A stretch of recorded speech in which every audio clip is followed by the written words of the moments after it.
Hello, this is Warpath1985 speaking, and for today's video / review, I shall be discussing the Master Universe Origins Mattel Creations exclusive / Club Grayskull exclusive Hero. And what I must really say about Hero, and what I must also mention beforehand, is that I did say earlier, about a year ago, in the post I made, that I would review Hero and the Club Grayskull exclusion as a whole a year later. Now a year has passed. More than a year, technically, because it'd be like a couple months-ish past. But besides that, I must mention that my opinion of Club Grayskull has changed since then, or at least my initial opinion I was going to present in this video. But I'll name those out a little later. However, when it comes to the figure / character of Hero himself, it's very weird. Hero was initially posed as He-Man's son in the original toy line, but then got re-characterized as He-Man's ancestor, and it's kind of like the original version of King Grayskull for Master Universe. However, he kind of like just fell through, and most of the toy line just got cancelled near the end, because generally speaking, the whole toy line of Master Universe was over. It was done by the late 80s. And with that, the whole Powers Grayskull subline of Master Universe / rebranding would pretty much be non-existent. Certain figures and characters from that general toy line or subline, rebranding, whatever, were actually released in very limited quantities across the world. Sometimes in Greece, sometimes in certain parts of Europe, but sometimes in certain parts of Canada, America, or technically across the Americas, to be honest, primarily like South America, I believe. But generally speaking, all of them were just cancelled. They never really come out in the most part, or at least for the most part. Especially in the case of Hero and his mentor figure, however. I think like Wizard? Can't remember his name. But basically, those two figures were cancelled. However, would actually get Hero again later on, leaving 2SX as cameo, then Mattel era as camera as well, the comic books era that came out after 2SX, and finally, Hero actually get his first figure in the classic toy line, Super 7, with their vintage styled figures they were releasing during that time, during like the mid 2010s. We would actually get Hero and be like Wizard or whatever. Once again, the cycle would repeat itself with Master Universe Revelations, or the Kevin Smith series, where Hero was now the student of King Grayskull, or the successor to King Grayskull, before his death at the hand of Hordak. Hero actually made his first anime appearance in the Master Universe Revelations cartoon series done by Kevin Smith, Netflix, etc. Super cool.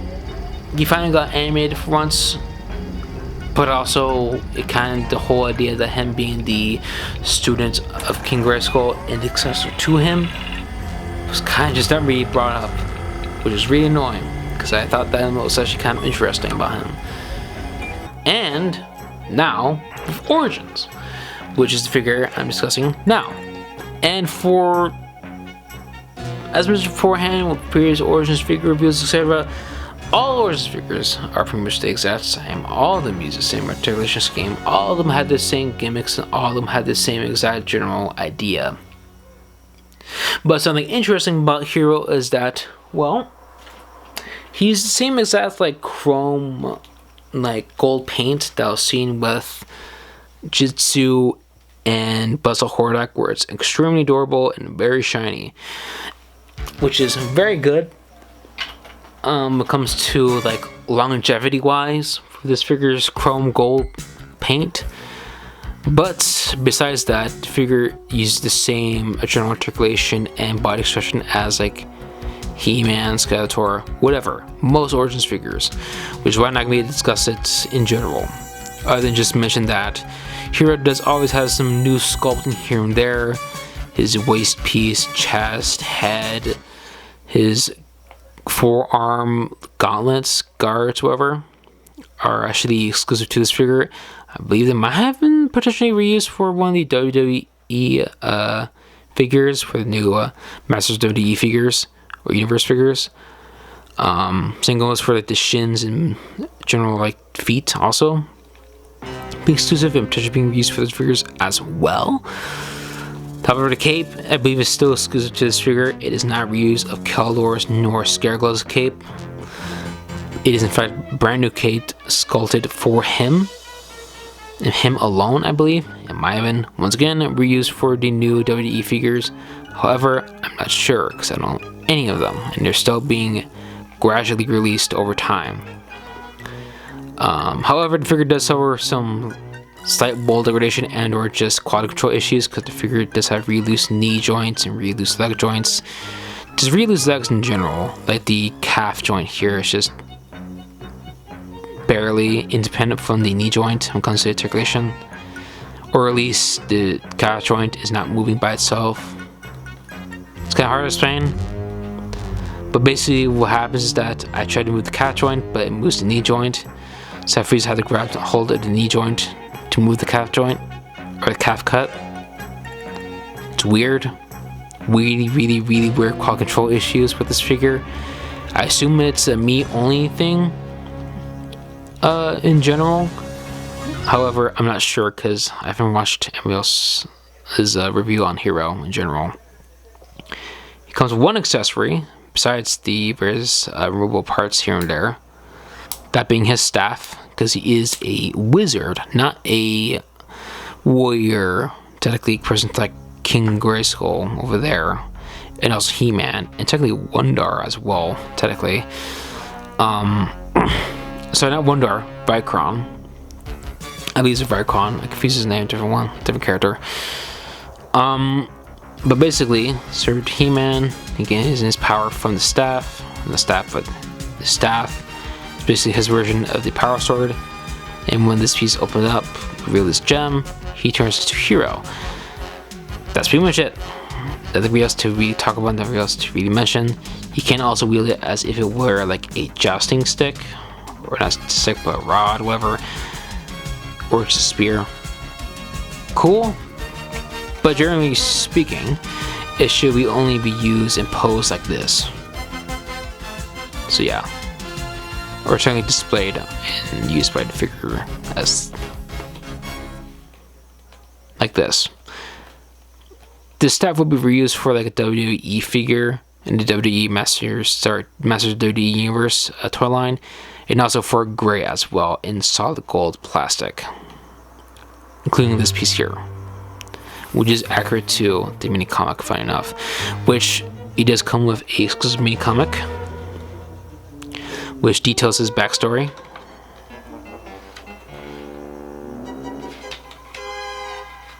I think it passed page right? No, it didn't. But yeah, pretty cool. And also his rivalry with the Great Black Wizard. Hero also will start this trend of bringing back this packaging, which I have a lot of things to say, because it reuses the same general packaging scheme as Lady Sithers. And my problem with the packaging that is really annoying, and I really don't like it. Visually speaking, it looks wonderful, has great art, has great display potentiality, whatever, and obviously has the Grayskull like emblem here in the back. And this packaging we use for Red Shadow, Shirella, Gray, the Great Black Wizard, and potentially High Priest Pythonus whenever he releases, but who knows. However, the problem with the packaging is that actually removing the figure from the actual box is really hard, because similar to like Lady Sithers, you had to like put in like a certain angle when to put it back in. You had to like do like a certain way when opening it up. Like, see right here? I just want to close up all the way. It's very weird. You also get this accessory box here. It's the same accessory box used for all of them. It's in cardboard plastic. And essentially, on certain occasions, primarily with the Great Black Wizard, and also the Red Shadow, the accessories will be stored in here, in this small little brown box. or at least packaged in there, and you can actually store them in there if you're the inbox collector. However, I am not, because I'm not insane. However, besides that, when it comes to comparisons, Hero with other Power Grayskull characters, which I do have here. First, starting with technically the first one, which is Mossman. Even though Mossman technically is primarily associated with the original cast of characters and original toy line, because he was, and he is, he's also associated with the Power Grayskull characters because, well, there he is.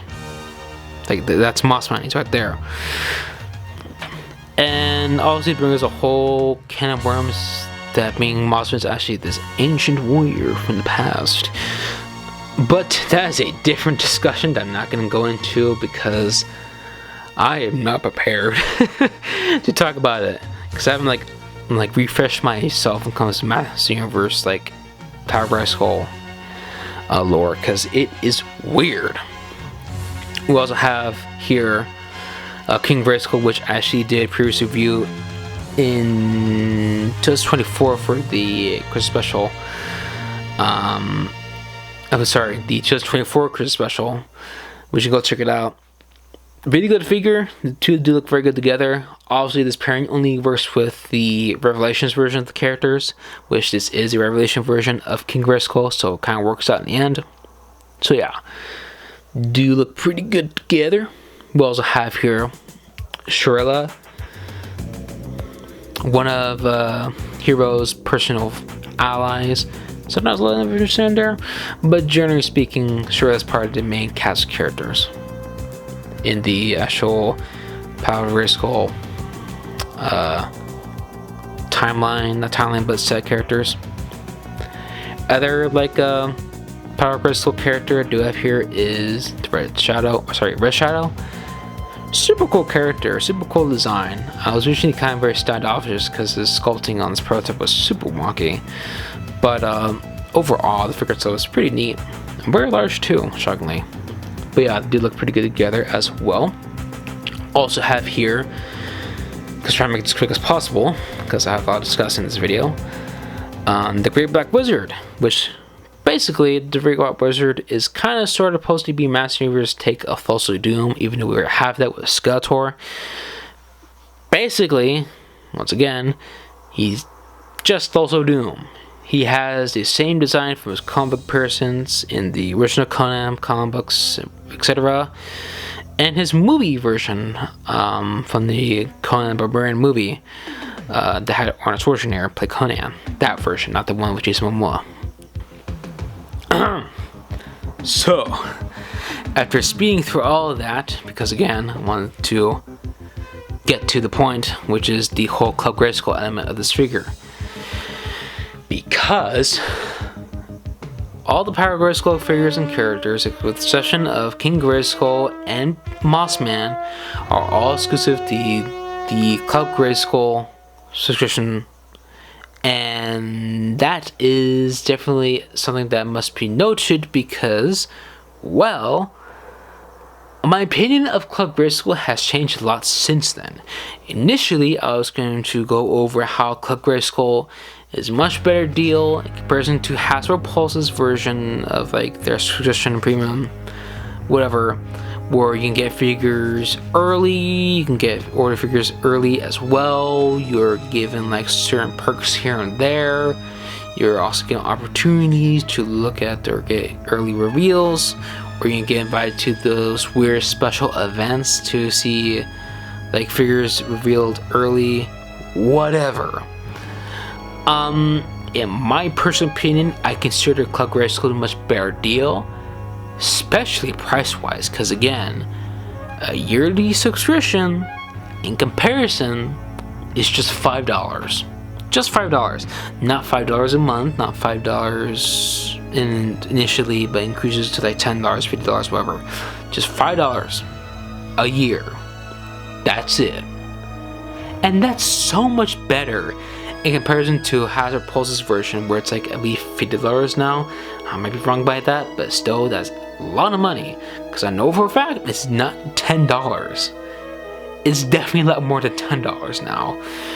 And that kind of annoys me a lot with that. Because again, unlike Master Universe's or Club Grayskull's case where you get exclusive figures with that subscription, especially a lot of them are now super cheap with all of them, with exception of like the Great Black Wizard and Gray being like $10 a piece, which is once again dirt cheap, along with that $5. So yeah, super cheap. However, that opinion changed until I got an email on May.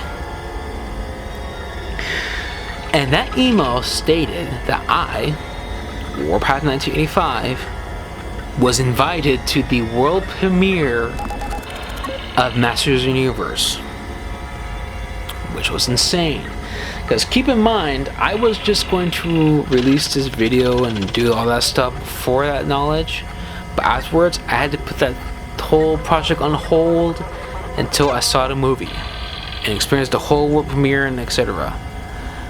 And keep in mind, I was pretty anxious about it, the whole movie, and I can confirm that the movie's really good. And that's kind of important coming from me because I'm very critical when it comes to Master Universe adaptations. Because I really like 2000X. 2000X has certain flaws here and there, but 2000X is really good. Bumblebee series, also pretty good. Campy, weird, funny, but no, pretty good. Kevin Smith's version, it sucks. Although yes, I like a lot of elements from Kevin Smith's version of Master Universe, it just kind of fell flat for the most part. The She-Ra series, although yes, really good, like revival of She-Ra in the public eye. I personally thought it was really, really bad.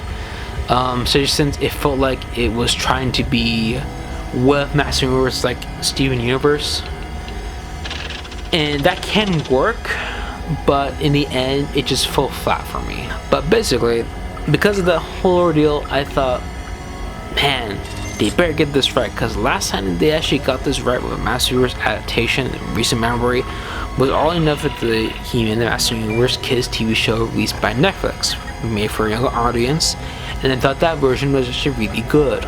Really, really good, in fact. So after I finished the movie, I was like, wow, this movie's really good. Shame I can't talk about it because, spoilers. Because a lot of elements I really like of the movie and a lot of elements I do have problems with the movie are obviously just filled to the rim with spoilers. And don't worry about spoil it because I don't want to be that guy. But yeah, I really recommend the movie. I really recommend the toy line in general because so far from my general impressions with it, I think it's pretty good so far. However, generally speaking, I thought it was a really, really, really good adaptation. It obviously, because it was done in Travis Knight, it's going to be really good overall because I don't know why, but Travis Knight has this weird effect of literally disappearing for 5 years and being like, hey, I'm back now, here's a really good movie. Disappears for 5 years, hey, I'm back now, I'm going to release a really good movie. Disappears even longer after the failure with the whole production of Rise Beast, and it comes back with a brand new Master Universe movie, and that is really, really good. Which, yeah, insane.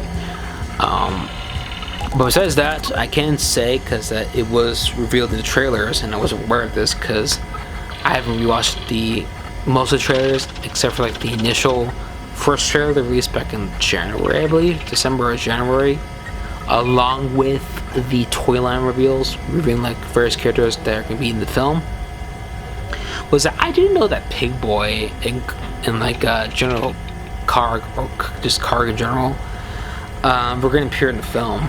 I didn't know that, so when I saw the movie, I was like, wait, they're in this movie? And then I saw like the trailer, it's like afterwards, like, wait, they revealed them? Okay. Because I knew that Goatman was going to appear in the movie, and like, the part of like the menagerie of like obscure characters can appear in this movie. But I didn't know that Karg and like Pig Boy were going to appear. Just insane, in my personal opinion. But yeah, besides that, we did get freebies because, funny enough, although the email did say you can't really technically bring guests with you, people still brought guests with them in the end. either be significant others, love interests, family members, etc. Because of that, they bought this little stand, like a tribute suit stand. They were like, "Hey, can't bring this person with me," and they were like, "Okay." That's it. It's that simple. So yeah, I just found it to be really funny that it was just like a complete 180 with the instructions on the email. But it was still cool nonetheless. I got to go to the Chinese theater overall, along with see the movie, because in my personal opinion, as like a film buff, going to the Chinese theater was like the most craziest thing ever. Because I always like never thought I would go there someday, especially for free. Because keep in mind, I see the Chinese theater as the place where not only Star Wars like really first began, but a lot of different movie franchises that I really like first started at this Chinese movie theater. It kind of just, launched from there. So me being in the Chinese theater where Star Wars New Hope, or the Star Wars, first aired was insane. So yeah, super cool. I was able to go to that place. But when it comes to the freebies they did give us, would be 2 action figures. This is actually something I must know right now. These are the same action figures, potentially including all the little goodie bags, which is the Skull Knight and He-Man. These are from the mainline Kids series ever. I will do reviews of both. I'm not sure when, but I will be doing reviews of them. They also give us like a free cup at the snack venue, and like a cardboard popcorn box, which I kept because it was pretty cool, like art pictures, etc. on it. That I thought was pretty neat. But the plastic cup is actually kind of interesting because, well, it's actual plastic, like a hard plastic, and not like the styrofoamy softer plastic see like with other movie theaters, or like with McDonald's. That's a good example I can give. It was a shame that they didn't give out the freebies from the AMC theater that they had at the same time, but obviously that's for like the June 5th viewing, so I don't know. But it's a shame they didn't have those as like the freebies. It does have like a poster available. Unfortunately, I wasn't able to get one because I guess either they had that separately, or they didn't have any left. So yeah, I wasn't able to get the poster.